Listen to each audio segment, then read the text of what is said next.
मराठा साम्राज्य। मराठा साम्राज्य को जानने से पहले हम मराठा शब्द को समझेंगे कि मराठा बोलते किसको हैं। मराठा शब्द राठा शब्द से उत्पन्न हुआ है।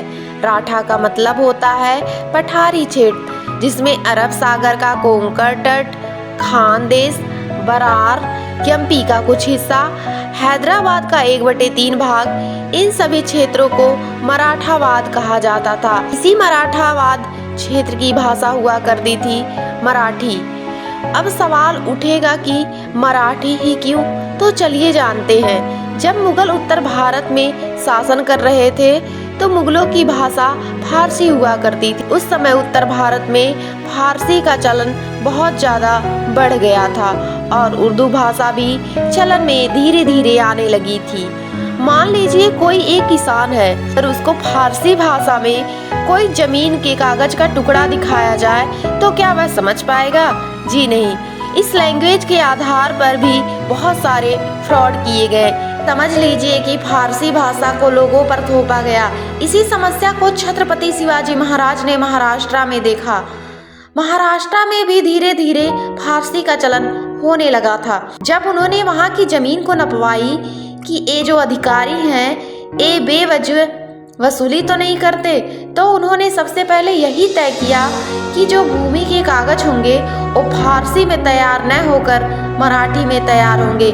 उसी समय उन्होंने मराठी भाषा को ऑफिशियल लैंग्वेज घोषित कर दिया। अगर हम मराठा कल्चर को देखें तो वहाँ छत्रपति शिवाजी महाराज को लेकर लोगों में बहुत जोश है। अगर हम इस बात को किसी और राजा से जोड़कर देखें तो आप पाएंगे कि किसी एक राज्य में सभी जाति के लोगों में इस बात का अभाव है। यूँ कहें कि किसी नाम पर इतने लोग संगठित नहीं होते, चाहे राजनीतिक पार्टियां हो या लोग। अब समझेंगे कि मराठा उत्कर्ष इतना क्यों और कैसे हुआ। इसमें मुझे जहां तक समझ आता है इसका पहला कारण वहां की भौगोलिक स्थितियां, जियोग्राफिकल कंडीशन रही। वहां की भौगोलिक स्थितियां उन्हें बहुत बेहतर बनाती थी क्योंकि महाराष्ट्र पठारी भाग है। वहां के जियोग्राफिकल कंडीशन में देखें तो वहां के जो किले होते थे उनको बनाना और सुरक्षा देना बहुत आसान था।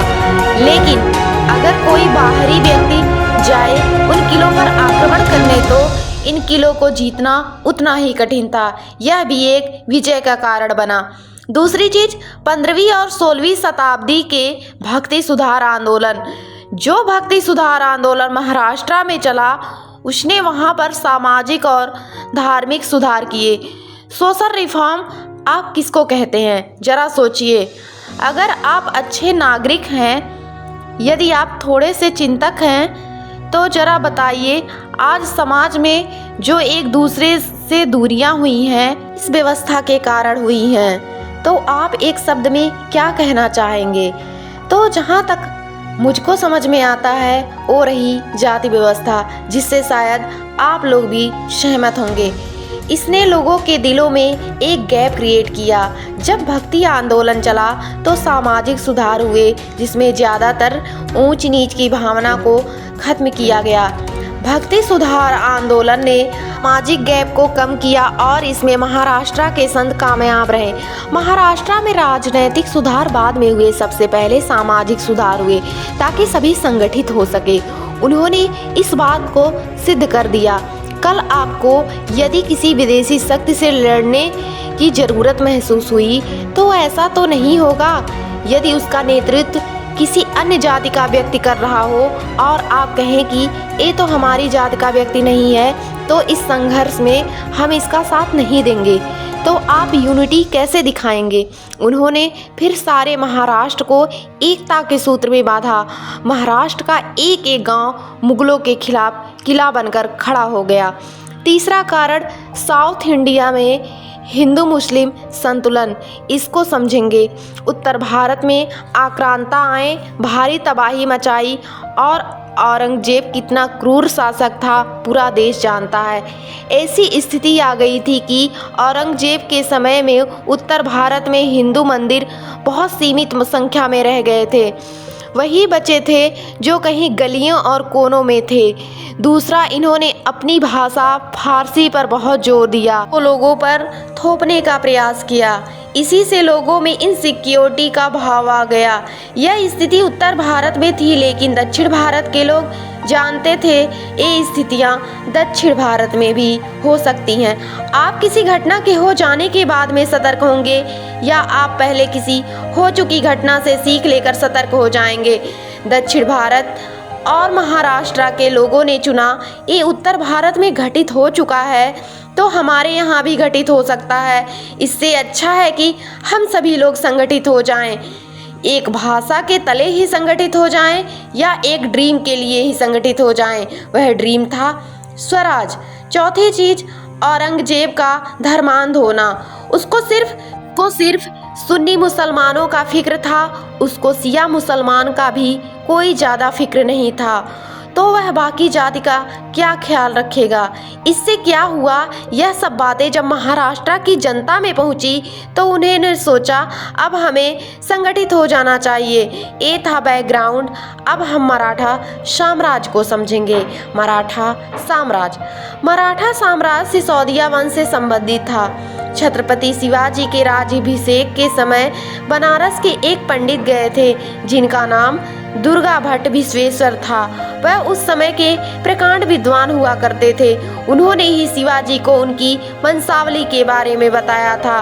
पहले तो सिसोदिया वंश राजस्थान में था, लेकिन जब अलाउद्दीन खिलजी ने चित्तौड़ पर आक्रमण किया, वहाँ पर बहुत सारी अव्यवस्थाएं फैलाई तो बहुत सारे लोग वहाँ से पलायन कर गए। उन्हीं पलायन करने वालों में एक परिवार इनका भी था जो आकर महाराष्ट्र में सेटल हो गया। सिसोदिया वंश से दो व्यक्ति चले थे, सुजान सिंह और सज्जन सिंह। इन्हीं के बाद मालोजी छत्रपति शिवाजी के दादा आए, फिर शाहजी भोसले आए। यहीं से ये भोसले परिवार आया। इन्हीं परिवारों से आज आप सिंधिया और गायकवाड़ परिवार को जानते हैं। शाहजी भोसले की दो पत्नियां थीं, एक जीजाबाई, इनके पुत्र का नाम शिवाजी, दूसरी पत्नी का नाम तुकाबाई, जिनके बेटे का नाम एकोजीराजे था। शिवाजी के जीवन पर सबसे ज़्यादा प्रभाव उनकी माता जीजाबाई का रहा और दूसरा प्रभाव उनके दादा गुरु कोड़देव का रहा। शिवाजी महाराज का जन्म 19 फरवरी 1630 को हुआ था महाराष्ट्र के शिवनेरी दुर्ग में। इनका संरक्षक दादोजी कोड़देव थे तथा इनके आध्यात्मिक गुरु रामदास थे। यही गुरु रामदास भी भक्ति आंदोलन से जुड़े रहे। भक्ति आंदोलन से जुड़े अन्य लोग तुकाराम और वामन पंडित आदि थे। 12 वर्ष की आयु में इनकी शादी महाराष्ट्र के एक प्रसिद्ध परिवार में हुआ। इनकी पत्नी का नाम साईबाई निम्बालकर था और इसी समय इनको पूना की जागीर भी मिली। शिवाजी का मात्र एक उद्देश्य था, स्वतंत्र राज्य की स्थापना करना। शिवाजी मात्र 53 साल ही जीवित रहे। शुरू के 6 वर्ष में मराठा सरदारों को एकत्र किया और अगले 10 वर्ष तक सीमा विस्तार किया। 1666 से 1672 तक उन्होंने मुगलों से संघर्ष किया। 1674 से 1680 तक उन्होंने स्वतंत्र राष्ट्र घोषित कर दिया। शिवाजी महाराज के 8 पत्नियों का जिक्र मिलता है, लेकिन 2 का नाम ज़्यादा मिलता है। साईबाई निम्बालकर इनके बेटे संभाजी थे। सोयराबाई इनके बेटे का नाम राजा राम था। छत्रपति शिवाजी के विजय अभियान। नंबर 1, 1646 में तोरण का किला जीता। से प्रचंडगढ़ भी कहते हैं। इसे मराठा का पहला स्तंभ द्वार भी कहते हैं। 1647 में सिंहगढ़ का किला जीता। 1648 में पुरंदर का किला जीता। 1656 में जावली का किला जीता और इसी वर्ष रायगढ़ को राजधानी बनाया। 1659 में प्रतापगढ़ का किला जीता। उसी वर्ष उत्तर भारत में औरंगजेब का शासक था। औरंगजेब ने गद्दी पर बैठते ही सोच लिया था कि उसको शिवाजी को रोकना पड़ेगा, क्योंकि शिवाजी सीमा विस्तार करते जा रहे थे। इसके विरुद्ध में औरंगजेब और शिवाजी में 3 प्रयास हुए, जिसके पीछे एक बड़ी कहानी है। इसको हम नेक्स्ट वीडियो में समझेंगे। तब तक के लिए धन्यवाद।